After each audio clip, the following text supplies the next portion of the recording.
border အားလုံးပဲမင်္ဂလာပါခင်ဗျာ UMA football ကနေကြိုဆိုလိုက်ပါတယ်ဒီနေ့သုံးသက်တင်ဆက်ပေးမယ့်အကြောင်းအရာလေးကတော့ပွဲစဉ်တွေကတော့ Norway တင်နဲ့အင်္ဂလန်တင်တို့ရဲ့ပွဲစဉ်တွေပဲဖြစ်ပါတယ် live တွေကိုကျွန်တော်စပြောပါအင်္ဂလန်တင်မှာဆိုလို့ရှိရင် Goldmania Jordan Pickford O'Reilly Harvey Barnes Konsa Jack Spence Ben Rice နဲ့ Anderson Bellingham Gordon Saka Harry Kane ဆိုမှာ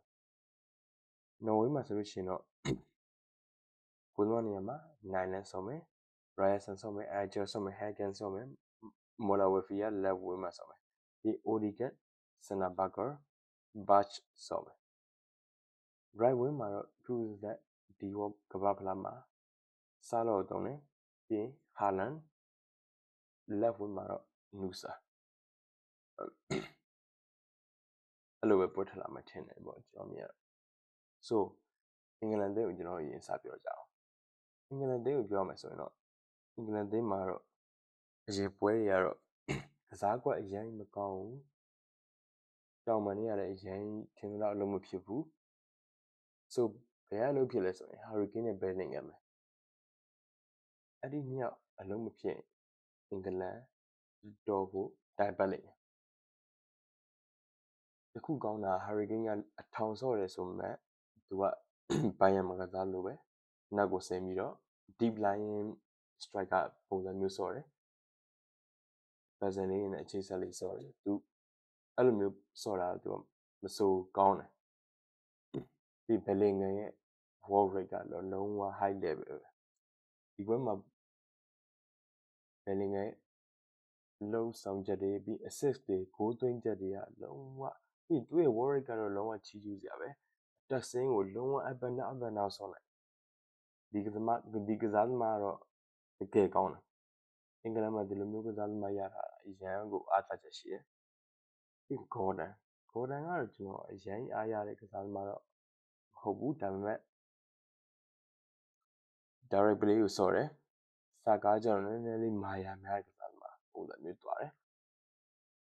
အသင်းနဲ့အခြေဆက်ဆောင်မယ်အရန်ကြီးတော့တိုးလုံခဲ့2နှစ်လောက်ကစာကားတော့ကျွန်တော်မြင်ရမှာမဟုတ်ဘူးကျွန်တော်ယူရိုတုန်းကစာကားတော့လုံခဲ့တဲ့2နှစ်လောက်ကအာဆင်နယ်မှာကြည့်စာကားတော့ကျွန်တော်တွေ့ရမှာမဟုတ်ဘူး Rice ပြောကြမလို့ Perfect Anderson ကလည်း Anderson လည်းကောင်းပါတယ်ဒါပေမဲ့လုံးဝသူက double big foot ဆော့ရဆိုတော့ Rice ကို box to box ဆော့ခိုင်းပြီးတော့ Anderson ကလုံးဝအထိုင်ဆော့တဲ့ပုံစံမျိုးဆိုတော့ Anderson ကလည်း chance create အရင်ကောင်းတဲ့ကစားသမားမျိုးသူစီကလည်းဘောလုံးကမထင်လို့လာနိုင်တယ်ကျန်တဲ့ကစားသမားတွေအရင်ပြောစရာမရှိဘူးကောင်းကြတယ်ဒါပေမဲ့ကျွန်တော်အားမရတာကတော့ဂိုးသမားလို့ပြောလို့ရဒီပွဲမှာဂိုးသမားက Pickford ကကောင်းတယ်ဆိုပေမဲ့ကျွန်တော်က Norway ဂိုးသမားကိုကြိုက်တယ်ပြီး Norway ရဲ့နောက်တန်းကအရန်ကိုမှ physicality အရန်ကောင်းတယ်သူတို့ရဲ့ physical နဲ့ပဲသူတို့ကအားပြုဆော့ကြတယ် Norway မှာကြည့်မယ်ဆိုရင်ကျွန်တော်ရှေ့ပွဲစဉ်တွေမှာတွေ့ခဲ့ရတယ် Norway ဘယ်လိုဆော့လဲဆိုပွဲကြီးကတော့ပြင်းစရာကောင်းနေမယ်ဒါပေမဲ့အောက်လို့မရဘူးကြိုးစား try again that's it Norway အရန်ကောင်းတယ် physicality အရန်ကောင်းတယ် left wing နဲ့ right wing ကတော့နည်းလေးတော့အားနည်းတယ်အင်္ဂလန်ထက်စာရင်ပြောတာပေါ့ဒါပေမဲ့ကွင်းလယ်ကတော့ကျွန်တော်အားနည်းတယ်လို့မမြင်ဘူးကွင်းလယ်မှာ Odegaard ရှိတယ် Sanabaker ရှိတယ် Batch ရှိတယ်ဆိုဒီ3ယောက်ရဲ့ကွင်းလယ်ကတော်ကိုကောင်းတယ်မှာပါတယ်အခု 1 to 10 list ဒီ international football ပေါ့နော်1 to 10 list ထည့်လိုက်မယ်ဆိုရင်သူတို့3ယောက်ရဲ့တွဲဖက်ကအနည်းဆုံးကျွန်တော်တို့အဆင့်9နေရာ4နေရာလောက်ထိကိုသွားမယ်ထင်အဲ့လောက်ထိကိုကောင်းတယ်ပြီး left wing မှာ Nusa တော့ပြောစရာမလိုဘူး quality ကစားသမားဘာလို့ပြမလဲဆိုတာပဲစောင့်ကြည့်ရမယ်တကယ်ကောင်းတယ်မထင်လို့ပြန်ချက်တွေလည်းကျွန်တော်မြင်ရတယ်ဒီကစားသမား ကျွန်တော်စောင့်ကြည့်ရမှာကစားသမားတွေမှာပါတယ် right wing မှာတော့ကျွန်တော် surprise ပဲဒီ World Cup မှာစားလို့ရှစ်တော့သုံးတယ် so not bad သူအကောင်းဆုံးတက်နိုင်တဲ့လောက်တော့ကြိုးစားတယ် not bad ဟာလန်ကတော့ပြောကြမလို့ one chance one goal ဖြစ်နိုင်တယ် so ဒီနှစ်သိန်းအားနေချက်အားသာချက်တွေကျွန်တော်ပြောချင်တယ်အင်္ဂလန်ဘက်မှာဆိုလို့ရှိရင်တော့အားနေချက်ကခံစစ်လို့ပြောအောင်ဗျကျွန်တော်ခံစစ်ကိုတော့သိအားမရဘူးခံစစ်အားမရဘူးဆိုတာလေမသိဘူးကျွန်တော် Thomas Tuchel ခေါ်လာတဲ့လူစင်းကိုသိပြီးတော့နောက်တော့ပြောတယ်နောက်တော့သိအားမရဘူးဟာဗီဘန်ပြ34နှစ်ရှိပြီ Newcastle မှာဆို bro come on မကွဲရပူကောင်းတယ်ဘာလို့မခေါ်လား I don't know Thomas Tuchel ကတော့ Tuchel ပဲပေါ့နော်ဒါကျွန်တော်လည်းမသိဘူးဒါပေမဲ့ကျွန်တော်ရဲ့အမြင်ကတော့အင်္ဂလန်ရဲ့စန်တာဘက်ကိုသိမိအောင်စန်တာဘက်နဲ့မှာခွန်စားတော့နည်းနည်း work rate အရင်ကောင်းတယ် speed ရှိတယ် pace တော့ကောင်းတယ်ဒါပေမဲ့ defending ဘက်ကိုသိပြီးတော့အားမရဘူးဆိုကျွန်တော်စောင့်ကြည့်ရမယ် left back right back ကျွန်တော်သိတော့အားမရဘူးဒါပေမဲ့ O'Reilly ဆော့မယ်ဆိုတော့မစိုးဘူးပေါ့နော်အင်္ဂလန်အတွက်ကအင်္ဂလန်ရဲ့အဓိကအားသာချက်2နေရာရှိတယ်2နေရာမဟုတ်3နေရာတော့ရှိကွင်းလေ rice နေရာ rice ကဒါပေမဲ့ဟိုထင်းထင်းပေါ်ပေါ်ဒီကမ္ဘာဖလားမှာထင်းထင်းပေါ်ပေါ်ကြီးကစားနေတာမဟုတ်ဒါပေမဲ့မရှိမဖြစ်ဘူး rice ရဲ့အခန်းကဏ္ဍအရန်အရေးကြီးတယ်သူကအင်္ဂလန်ရဲ့ကြော်ရိုးလူတွေကသတိမထားမိတာ rice ကတကယ်တော့ကြော်ရိုးပဲအင်္ဂလန်အတွက်ကသူ့ရဲ့ဖြစ်တည်မှုဒီသူစော့ပုံစော့ပေါက်ပြီး Anderson ကတော့ကျွန်တော်ဟိုဒီ rice နဲ့တွဲတဲ့အထိမ်းမှာတိတ်သဘောကျတဲ့မှာမပါဘူး rice ကိုတော့တကယ်ချီးကျူးပါတယ် rice ကတကယ်တော့ကောင်းတယ်တကယ်ကိုကောင်းတယ်ပြီးရင်ဟိုဘယ်လိုပြောမလဲဒီ World Cup မှာဆိုလို့ရှိရင်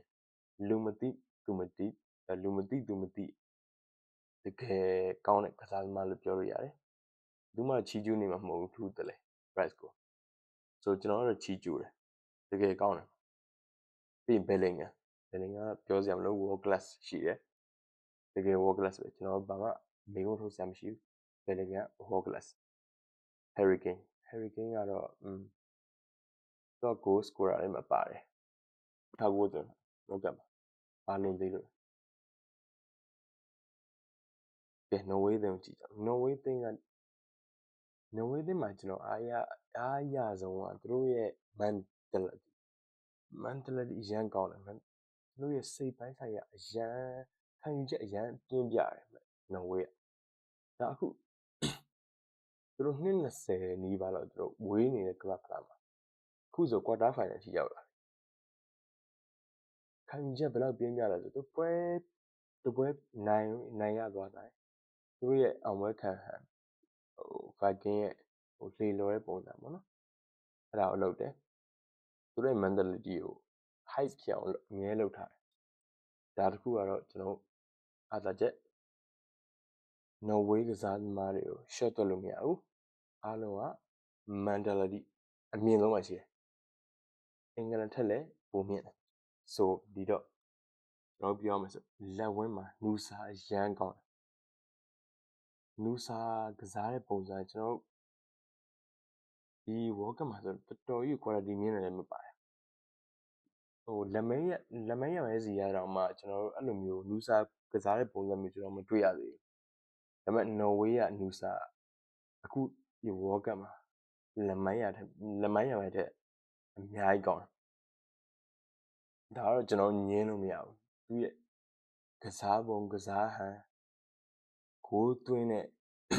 အရေးချင်းအရန်ကောင်းတယ်ဟာလန်ကတော့ကျွန်တော်ပြောစရာမလိုဘူး one chance one goal ဖြစ်နိုင်တယ်ဟာလန်ကြီးကတော့ဟာလန်ပဲကျွန်တော်အခု World Cup ရဲ့ top goal scorer ထဲမှာလည်းပါတယ်ကဲဒီနေ့ပြီးတော့တခုချီးကျူးချင်တာနော်ဝေးကအရန်တင်းဝက်ကော သူတို့ကစားပုံလေးကမထင်တော့မထင်ရဘူးပဲသူတို့အရန်စီးလုံးလို့မထင်ရဘူးဒါပေမဲ့တော်ကောင်းတယ်သူတို့ပုံစံလေးကသူတို့ပုံစံလေးသူတို့ကစားတယ်သူတို့ကဟိုလို position game ကစားမှာမဟုတ်ဘူး counter attack လည်းကစားမှာမဟုတ်ဒါပေမဲ့ရရင်ရသလိုလေး chance ရရင်ရသလိုကစားတတ်တဲ့အသင်းဖြစ်တယ်ဆိုအင်္ဂလန်တော့မလွယ်ဘူးအဲ့ဒါတော့ကျင်းသေးတယ်အကျင့်နဲ့ရှိမယ်ကျွန်တော်ကိုရလက်ကိုမှန်ရင်တော့အင်္ဂလန်ကျွန်တော်သိကြိုက်မနေဘူးဒါပေမဲ့အင်္ဂလန်အရန်ခက်ခဲတဲ့ပွဲဗျဒီပွဲကိုမှန်းရအရန်ခက်ခဲဆိုတော့ကျွန်တော်ရဲ့စိတ်ထဲမှာတော့နော်ဝေးကိုကျွန်တော်ပိုကြိုက်တယ်တင်းဝေါ်ကောင်းလို့အဓိကတော့ဒီ tournament တစ်ခုလုံးမှာ tournament ကစားမယ်ဆိုလို့ရှိရင်တင်းဝေါ်ကအရန်ကြီးကြည့်တယ်ခုနပွဲ၈ပွဲပဲကစားရတဲ့ပွဲဗျာကျွန်တော်ဒီအတင်းပတ်လုံးကစားရတဲ့ပွဲမဟုတ်ခုနပွဲ၈ပွဲမှာဒီအချိတ်ဆက်တင်းဝေါ်မိနေမှအဆင်ပြေဆိုတော့တင်းဝေါ်အရာနော်ဝေးအားတာတယ်အင်္ဂလန်ကိုတော့ကျွန်တော်ယုံကြည်ချက်မရှိဘူးထပ်ပြောမယ်ဆိုရင်နော်ဝေး2-1ဒါတော့ကျွန်တော်ရဲ့ခံမှန်းချက်ဖြစ်ပါတယ်ကြည့်ရှုပေးတဲ့တယောက်ချင်းစီတိုင်းကိုလည်းကျေးဇူးတင်ပါတယ် like and share လေးလုပ်ပေးပါကျွန်တော်ကို follow လုပ်ခြင်းဖြင့်လည်း support ပေးနိုင်ပါတယ်နောက်ဗီဒီယိုမှာတွေ့မယ် bye bye